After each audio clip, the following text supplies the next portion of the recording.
Sarah rushes out the door, her heels clicking sharply on the hardwood floor. "It's an urgent call," she says, not meeting my eyes.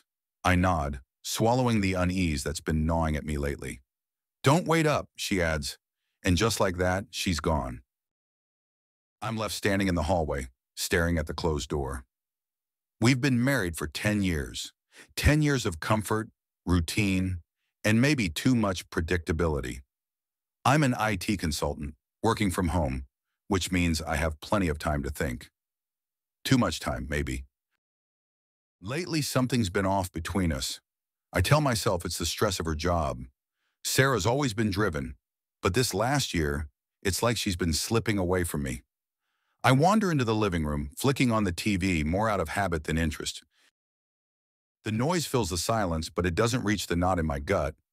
I think back to how we were when we first met, how I couldn't keep my hands off her, how she'd laugh when I'd pull her close, how we'd lose ourselves in each other.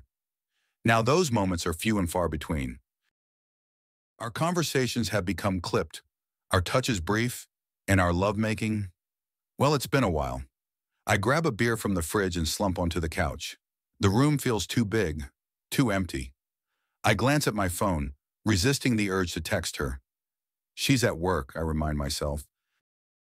But then why does it feel like she's slipping through my fingers? The beer is cold, but it does nothing to cool the frustration bubbling inside me. I think about our marriage, how we've settled into this comfortable, predictable life. And I wonder, not for the first time, if comfortable has turned into complacent. The phone rings, breaking my thoughts. I almost don't answer it, but something makes me pick up. "Hello? Baby, hurry up. Daddy's already waiting for you." The voice is smooth, confident, and not mine. I freeze. My brain struggles to catch up. "What the hell? Who is this?" There's a pause and then a low chuckle. "Oh, the husband. Didn't realize you'd be answering. Look, cuckold, I call her when I need her, and she agreed to it herself. So how about you stay out of it?" My blood turns to ice. I grip the phone so hard my knuckles turn white. "You bastard," I spit out, my voice shaking with rage and disbelief. "What the hell are you talking about?" But the line is dead. I'm left staring at the phone, my heart hammering in my chest. The walls of the room seem to close in on me. I try to process what just happened, but my mind is spinning, refusing to believe it. Sarah, my Sarah, is having an affair. And her boss just taunted me like I'm nothing, like I'm a fool. My world tilts on its axis, and suddenly everything I thought I knew about my life is a lie. My hands are trembling as I set the phone down. I can't believe what I've just heard. Sarah, my wife, the woman I've shared my life with for the past decade, is sleeping with her boss, and he has the audacity to call our home, mock me and gloat about it. Rage boils inside me, hot and consuming. I want to smash something, to punch a hole through the wall, to scream until my voice is hoarse. But all I can do is sit here, frozen in place, my mind reeling with 1,000 thoughts, each more unbearable than the last. The beer I was drinking is still in my hand. I down the rest of it in one gulp, not tasting it, just needing something to dull the edge of this pain. But it's no use. The betrayal is too sharp, too deep. I grab another beer, chug it down, and then another. The alcohol barely takes the edge off, but it helps me think.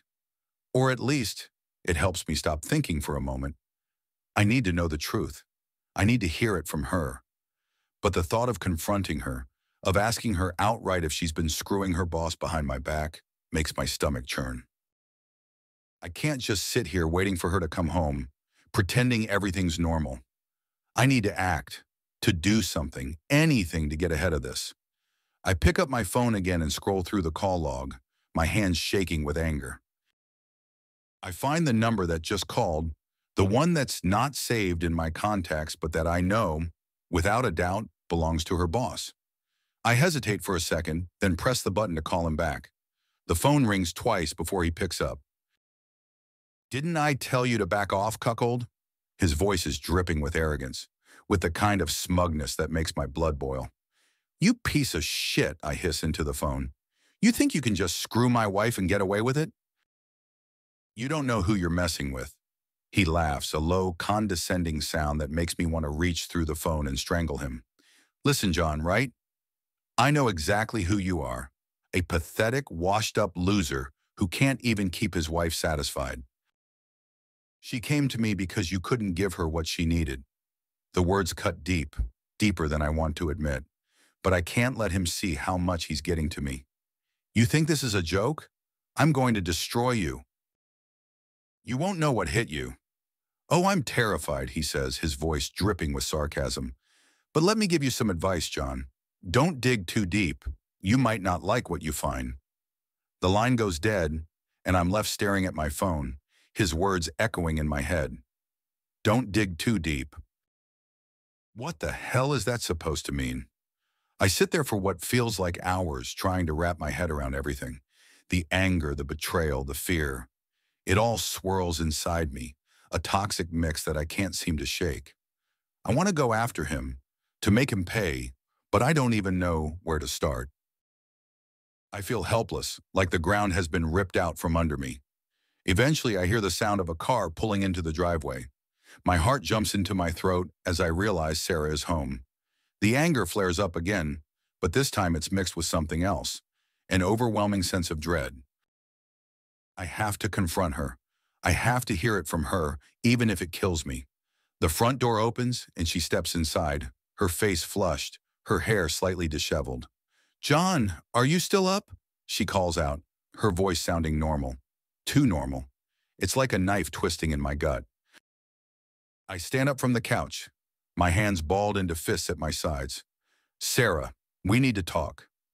She freezes in the doorway, her eyes widening slightly. "What is it? Did something happen?" I can't keep the bitterness out of my voice. "Yeah, something happened. Your boss called. He was looking for you. Called you baby. Told you to hurry up because Daddy was waiting." Her face goes pale, and for a moment I see something flicker in her eyes. Fear, guilt, I'm not sure. But then she recovers, her expression hardening. "John, it's not what you think." "Oh, really? Then why don't you tell me what it is, Sarah? Because right now it looks a hell of a lot like you've been screwing him behind my back." She flinches at the harshness in my voice, but I don't care. I need answers, and I need them now. "John, please, let's sit down and talk about this," she says, her voice pleading, but I can see the cracks in her facade. She's scared, and that only fuels my anger more. "Talk? Now you want to talk? Fine, let's talk. How long has this been going on, Sarah? How long have you been lying to me?" She looks down, her hands trembling slightly. It's complicated."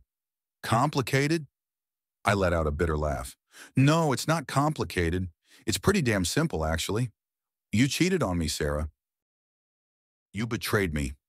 Tears well up in her eyes, but I can't bring myself to care. I'm too far gone, too consumed by the rage and hurt that's been festering inside me since that phone call. "John, please, let me explain. It wasn't supposed to be like this. It was just sex, okay?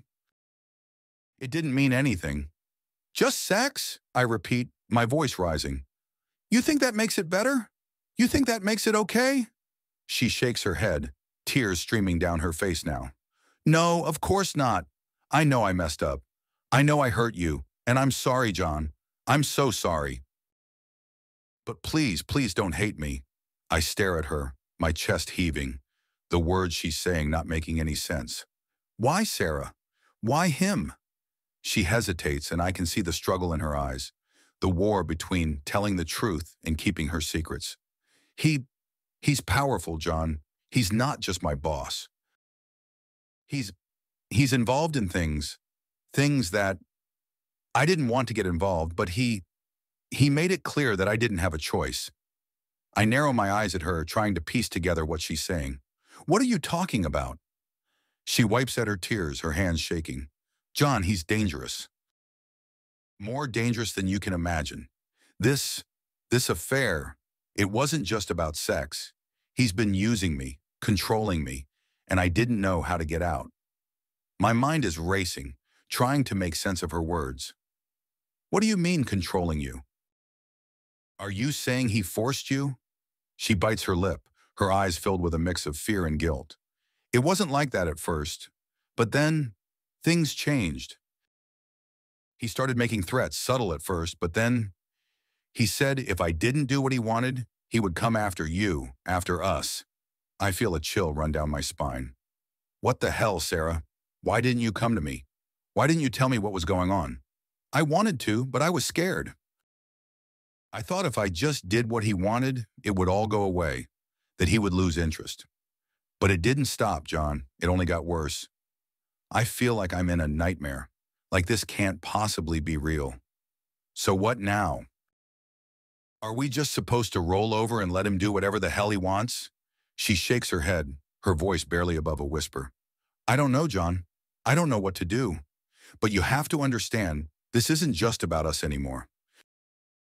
He's dangerous, and if we're not careful, the room feels like it's closing in on me. I can't think straight, can't process everything she's telling me. My mind is a whirlwind of anger, fear, and confusion. I feel like I'm standing on the edge of a cliff, and one wrong move could send me plummeting into the abyss. But one thing is clear. This isn't just about an affair anymore. There's something much darker at play, and I'm caught in the middle of it. And as much as I want to lash out to make her feel the pain she's caused me, I know that I can't do this alone.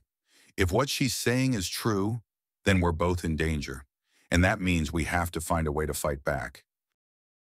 I look at Sarah, her face pale and tear-streaked, and I realize that as much as I hate what she's done, I can't just walk away. Not yet. Not when there's still so much at stake. But this changes everything. This isn't just about her anymore. It's about me. It's about survival. I don't sleep that night. I can't. My mind is a whirlwind of thoughts, anger, and fear. I sit in the dark, replaying everything Sarah told me, trying to piece together the truth from the lies. The sun is rising when I finally decide what I need to do. I can't just take her word for it. I need to know who this bastard really is. I need to find out what he's involved in and why he thinks he can threaten us. And most of all, I need to find a way to get out of this mess before it swallows us whole. I start with the basics. I spend the morning digging through Sarah's emails, phone records, anything that might give me a clue about her boss and their relationship. My heart pounds as I open her laptop, praying I don't find more than I can handle. But I have to know. I sift through her emails first. Most are work-related, the usual back and forth about meetings and deadlines. But then I find a folder, hidden within another folder, buried deep in her inbox. It's labeled simply personal.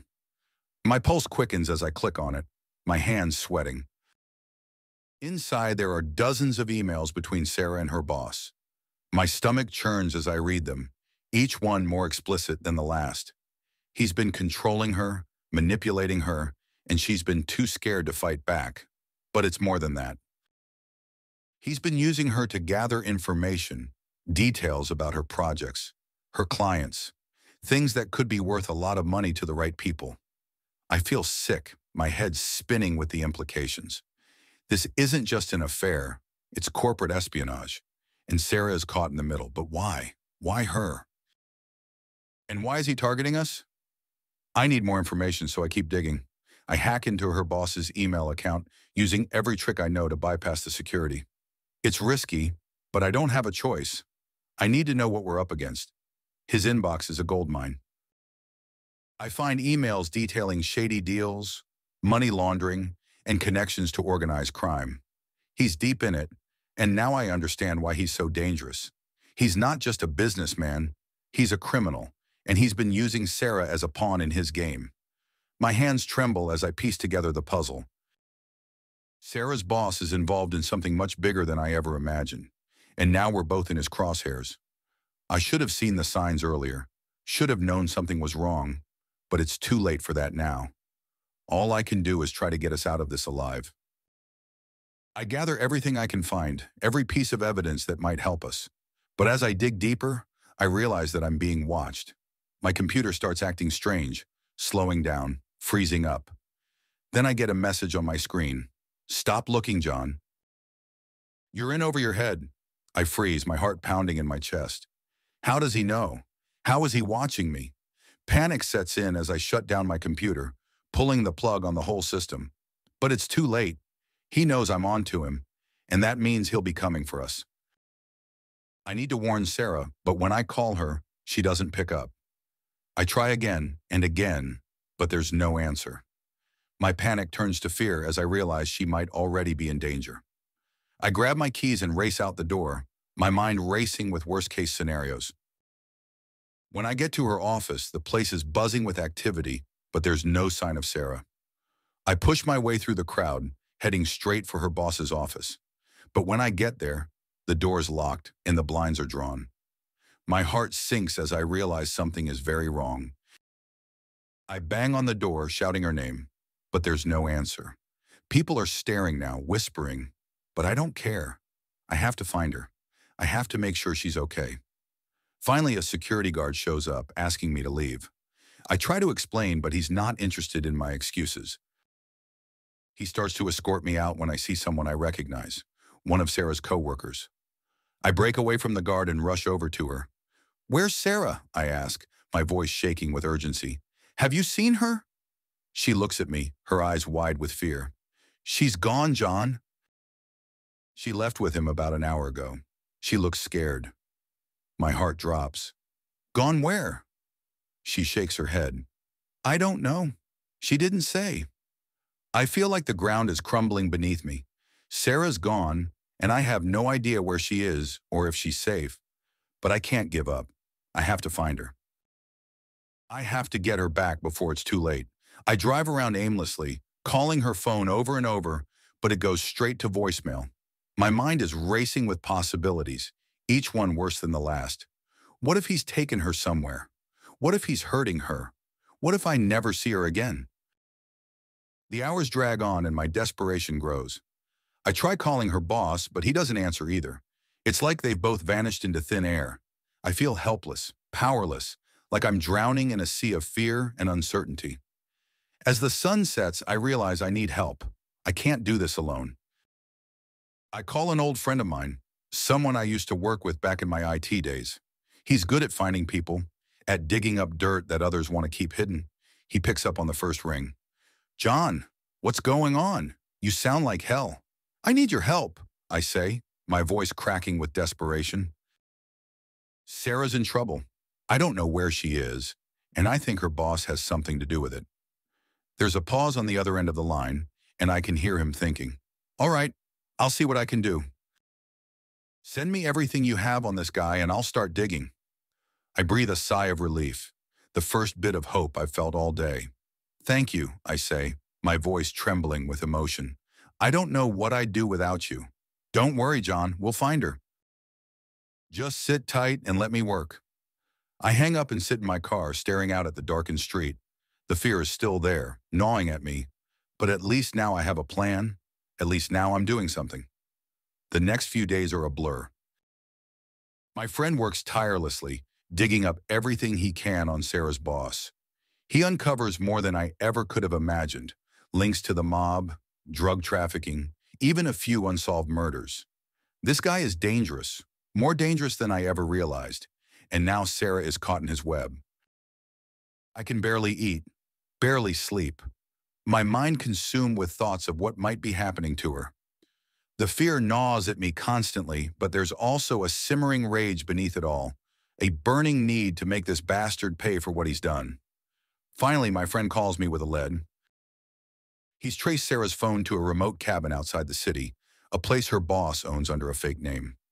My heart races as I realize this might be it. This might be where she is. I don't hesitate.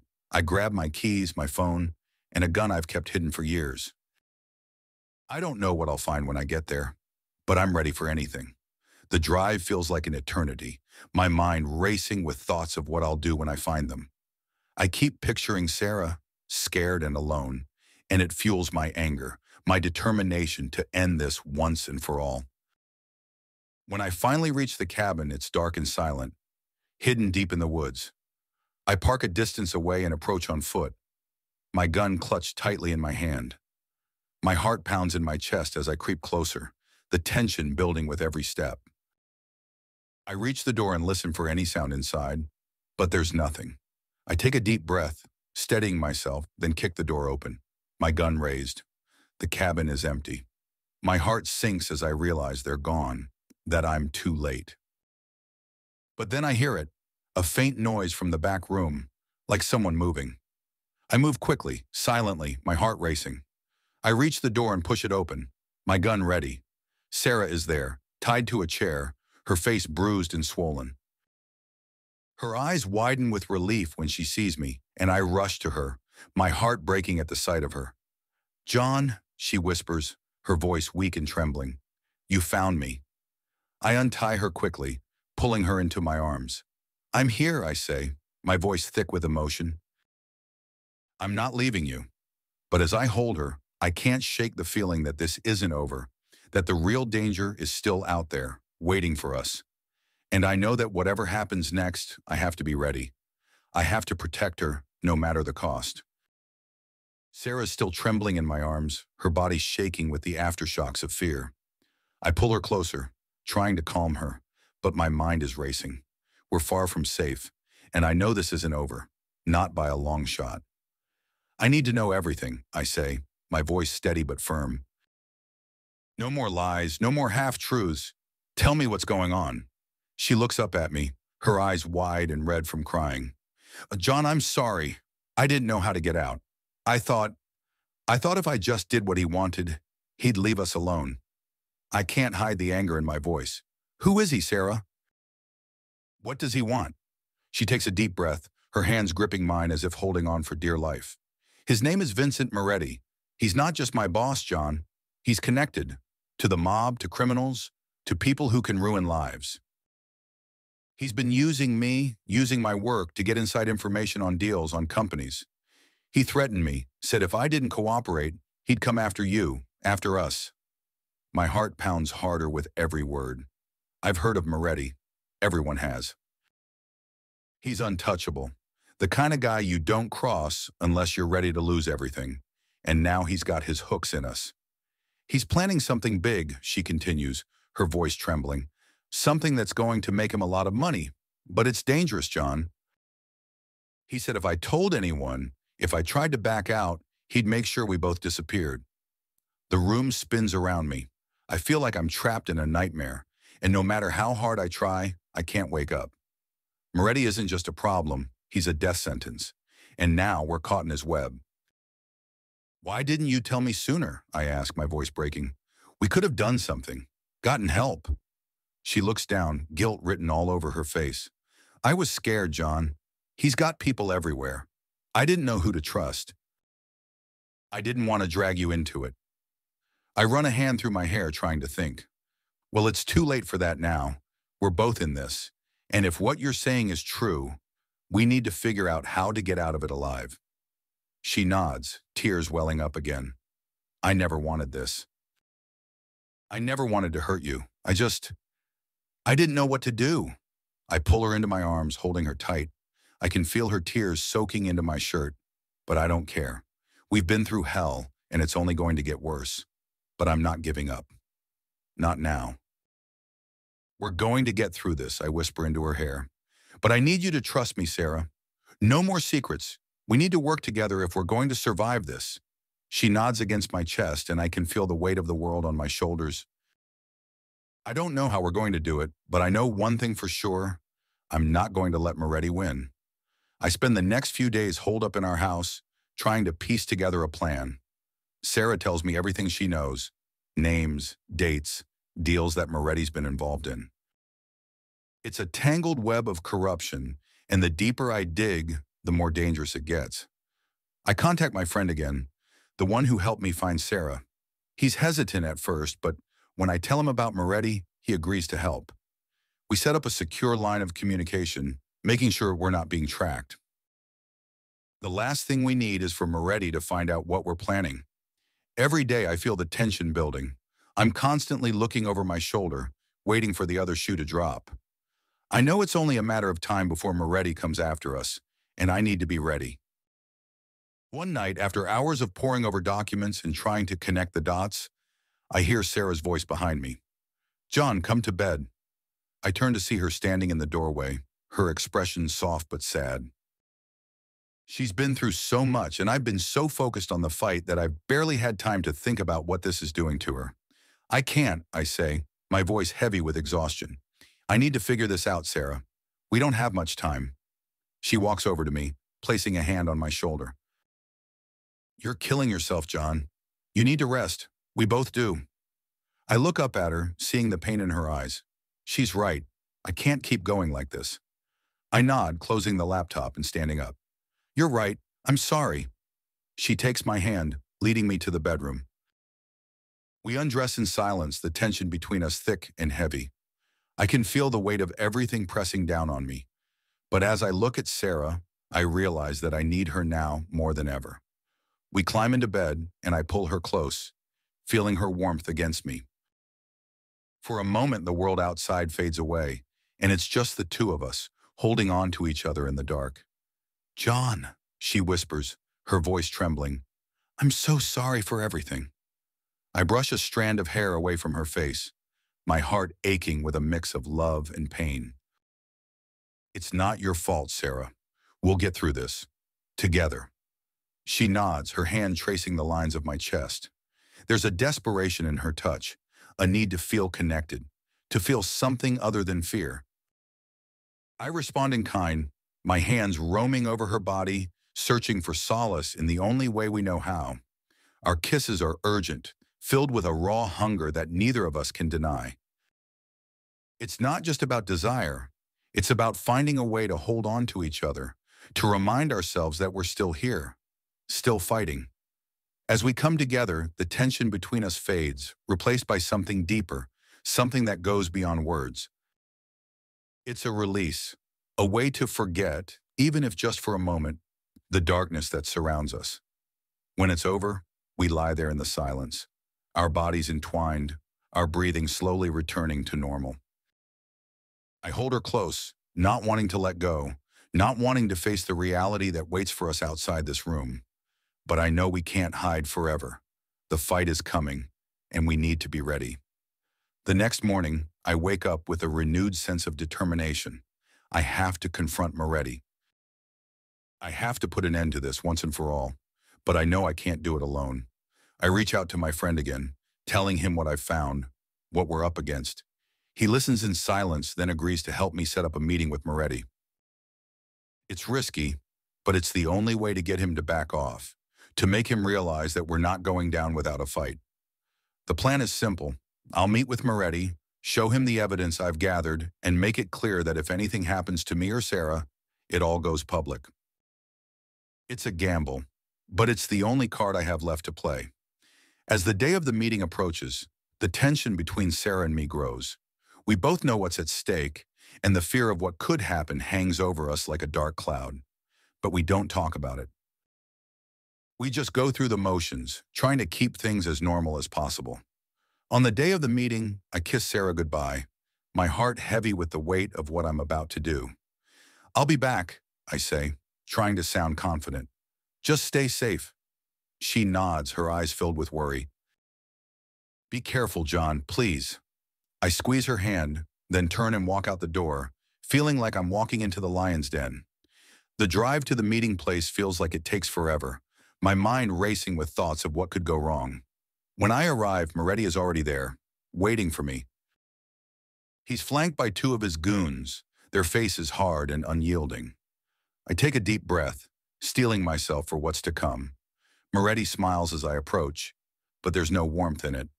"John," he says, his voice smooth as silk. "I wasn't expecting you to be so bold. I thought you'd just roll over and play dead." "I'm not here to play games, Moretti," I say, my voice steady. "I have something you're going to want to see." I pull out the files I've gathered, handing them over to him. He takes them, his eyes narrowing as he flips through the pages. I can see the wheels turning in his mind, the realization that I've got him by the balls. "This is quite the collection you've put together," he says, his tone darkening. "But do you really think this is going to stop me?" I think it'll make you think twice, I say, my heart pounding in my chest. If anything happens to me or Sarah, this goes public. You lose everything. He stares at me, his eyes cold and calculating. For a moment, the air is thick with tension as I stare at Moretti. He's holding the files I handed him, his eyes dark with a mix of anger and calculation. I can feel the weight of the moment pressing down on me, but I stand my ground. I've come too far to back down now. You think this is enough to stop me? Moretti sneers, his voice low and dangerous. You're playing a dangerous game, John. You're out of your depth. I'm not afraid of you, I say, though my heart is pounding in my chest. If anything happens to me or Sarah, those files go straight to the authorities. You'll lose everything. He stares at me, his expression unreadable. For a moment, the silence is suffocating, and I wonder if I've made a terrible mistake. But then he chuckles, a cold, humorless sound that sends a chill down my spine.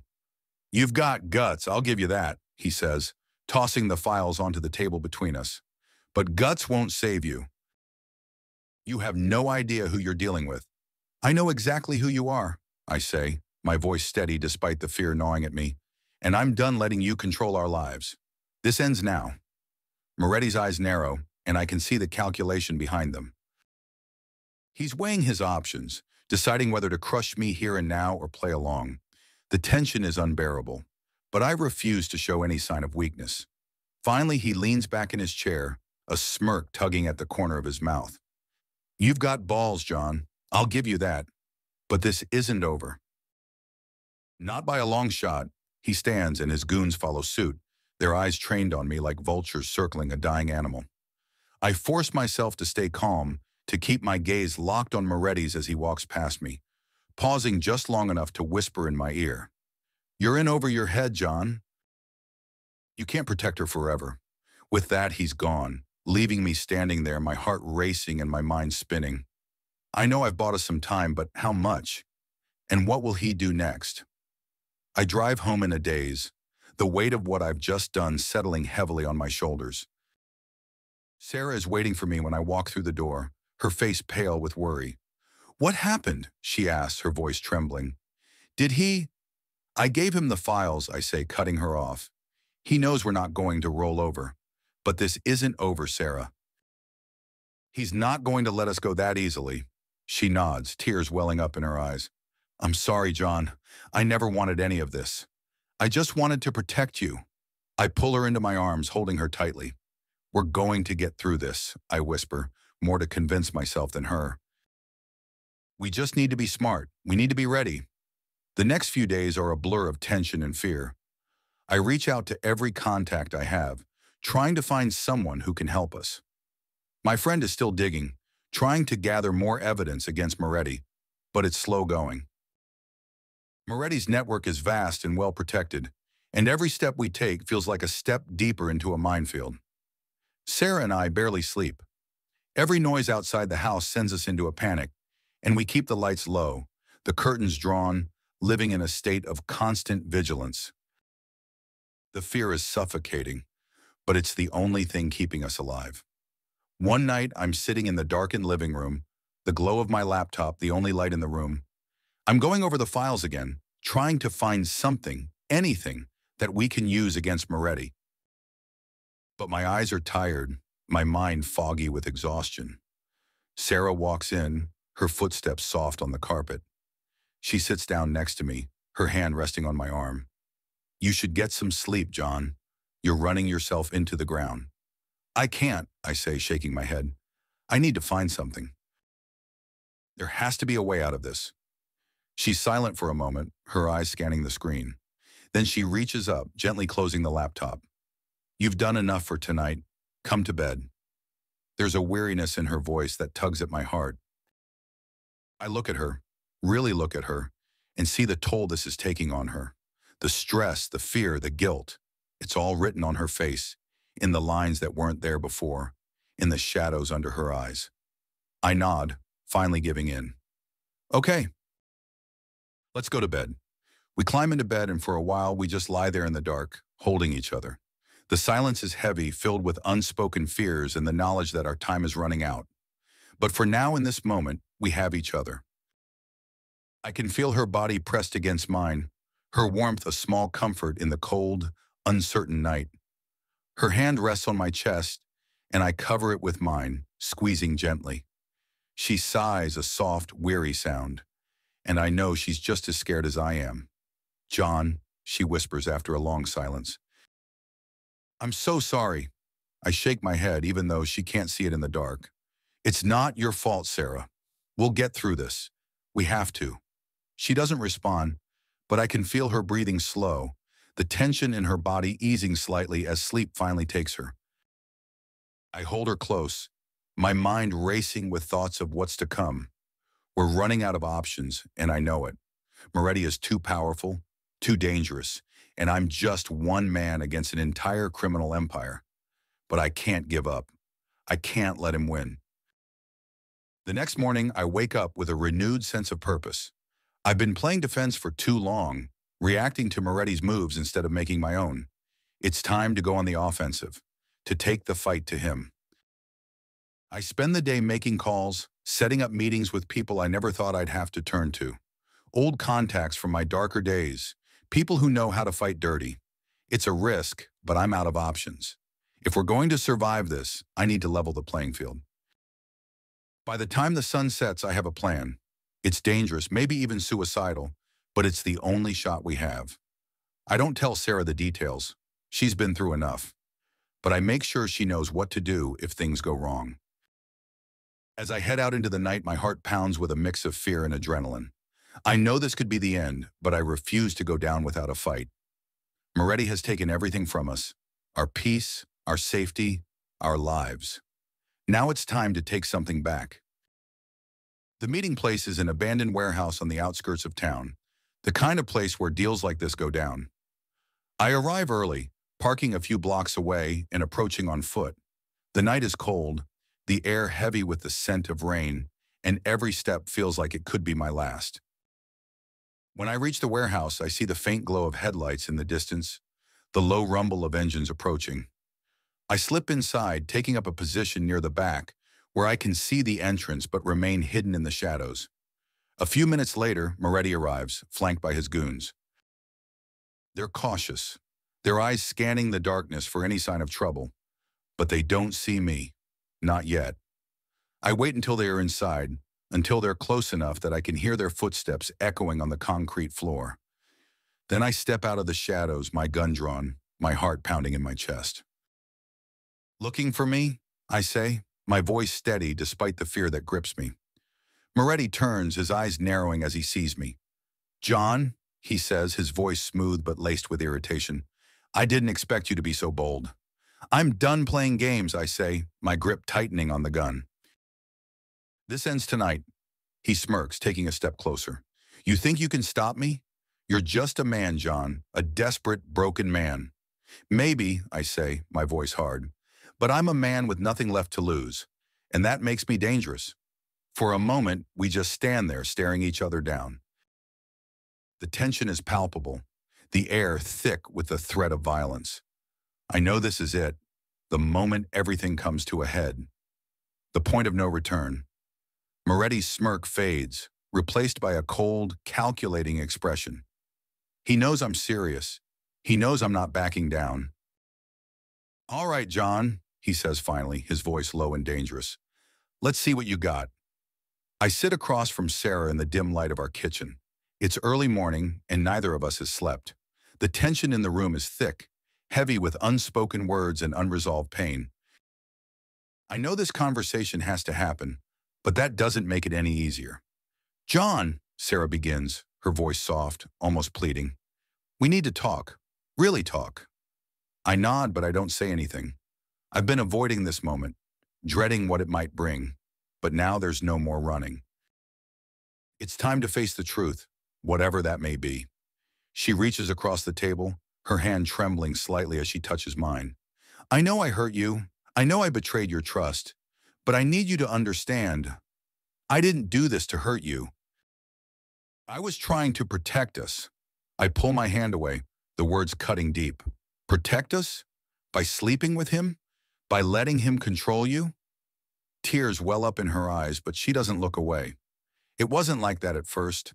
I thought I could handle it, that I could keep him at a distance. But he had something on me, John, something I couldn't ignore. What? I asked, my voice cold. What could possibly justify what you did? She takes a deep breath, her eyes locked on mine. Before we met, I was involved in something illegal. It was stupid, and I thought I'd left it behind. But Moretti found out. He threatened to expose me, to ruin everything. He said if I didn't do what he wanted, he'd destroy us both. I lean back in my chair, trying to process what she's saying. And you didn't think to tell me? To come to me for help? I was scared, she whispers, tears streaming down her face now. I thought I could handle it on my own. But the more I did what he wanted, the deeper I got pulled in. And by the time I realized how far it had gone, it was too late. The anger I've been holding on to for so long flares up, hot and uncontrollable. Too late. You should have told me, Sarah. We could have figured something out together. But instead, you let him control you, let him tear us apart. She breaks down, sobbing into her hands. I'm sorry, John. I'm so sorry. I never wanted this. I didn't know what else to do. I watch her, my heart breaking for the woman I once loved so deeply. But the betrayal, the lies, it's all too much. I stand up, the chair scraping against the floor. I can't do this anymore, Sarah. I can't keep living in this nightmare. She looks up at me, her eyes wide with fear. Please, John, don't leave me. We can fix this. We can still be together. But I shake my head, the weight of everything crashing down on me. I don't know if we can. Too much has happened. Too much has been broken. I walk out of the kitchen, needing space, needing to breathe. I head to the bedroom, the place where we've shared so much, but now it feels like a stranger's room, cold and distant. I sit on the edge of the bed, my head in my hands trying to make sense of it all. I hear her footsteps behind me, soft and hesitant. She sits down beside me, her hand resting on my back. John, I love you. I know I've made mistakes, but I still love you. Please don't give up on us. I want to believe her, want to find a way to forgive her, but the pain is too raw, too deep. I turn to her, my voice heavy with emotion. How can I trust you again, Sarah? How can I ever believe anything you say? She looks at me, her eyes pleading. I'll do whatever it takes to earn your trust back. I'll prove to you that I'm still the woman you fell in love with. Please, John. Give me a chance. I close my eyes, the weight of the decision pressing down on me. I think about everything we've been through, the love we once had, the life we built together. But I also think about the betrayal, the lies, the way she let Moretti come between us. Finally, I open my eyes, meeting her gaze. I don't know if I can, Sarah. I don't know if I can ever trust you again. She nods, her face crumpling with despair. I understand, but please just give me a chance. Let me prove to you that I can be the woman you deserve. I want to say yes to give her that chance, but the words won't come. Instead, I stand up, walking to the window, staring out at the dark, empty street. I need time, Sarah. I need to figure out what I want, what I need. She doesn't respond, and I can feel the weight of her silence behind me. After a long moment, she speaks, her voice small and fragile. I'll wait, John. I'll wait as long as it takes. I turn back to her, seeing the desperation in her eyes, the way she's clinging to the hope that we can still make this work. But I don't know if we can. Too much has been broken. Too much has been lost. I don't know if that's enough, I say, my voice barely above a whisper. I don't know if love is enough to fix this. She stands up, walking over to me, her hands reaching out to take mine. I believe it is, John. I believe we can still have a future together. Please don't give up on us. I look at her, seeing the woman I once loved so deeply, the woman who now feels like a stranger. I want to find a way back to her, to the life we once had, but I don't know if that's possible. I need time, I say again, pulling away from her touch. I need to figure out if this is something I can forgive, if this is something we can move past. She nods, her eyes filled with tears. Take all the time you need. I'll be here, waiting for you. I walk out of the room, feeling the weight of her words pressing down on me. I don't know what the future holds, don't know if there's a way to repair the damage that's been done, but I know one thing for sure, I can't keep living like this. I spend the next few days in a fog, trying to sort through my emotions, trying to make sense of everything that's happened. I replay our conversations over and over in my head, trying to find a way forward, but all I feel is the weight of the betrayal, the pain of knowing that the woman I loved could hurt me so deeply. Sarah gives me space, but I can see the fear in her eyes every time we cross paths. She's waiting for me to make a decision, but I don't know if I'm ready. I don't know if I'll ever be ready. Finally, after days of silence, I walk into the living room where she's sitting, her eyes red from crying. I sit down beside her, my heart heavy with the words I'm about to say. Sarah, I begin, my voice trembling. I've been doing a lot of thinking, trying to figure out what to do. I love you and I know you love me, but I don't know if that's enough. She looks at me, her eyes wide with fear. John, please, don't do this. We can still make this work. I don't know if we can, I say, my voice breaking. I don't know if I can ever trust you again, if I can ever look at you the same way. She breaks down, sobbing into her hands. Please, John, don't leave me. I'll do anything. Just don't leave me. I close my eyes, the pain of the moment almost too much to bear. I need to move on, Sarah. I need to find a way to heal, and I don't think I can do that with you. She looks up at me, her face streaked with tears. But what about us? What about everything we've been through? I shake my head, the decision tearing me apart. I'm sorry, Sarah, but I think it's time we both move on. We need to find a way to start over, to build new lives. She stares at me, her eyes filled with despair. I can't do this without you, John. I need you. I need to find myself again, I say, my voice trembling. I need to figure out who I am, who I want to be, and I can't do that while I'm still holding on to the past. She sobs, her body shaking with the force of it. I love you, John. Please don't leave me. I stand up, my heart breaking as I look down at her. I'm sorry, Sarah. I'll always love you, but I need to move on. We both do. I turn and walk out of the room, the sound of her sobs echoing in my ears. I know this is the right decision, but that doesn't make it any easier.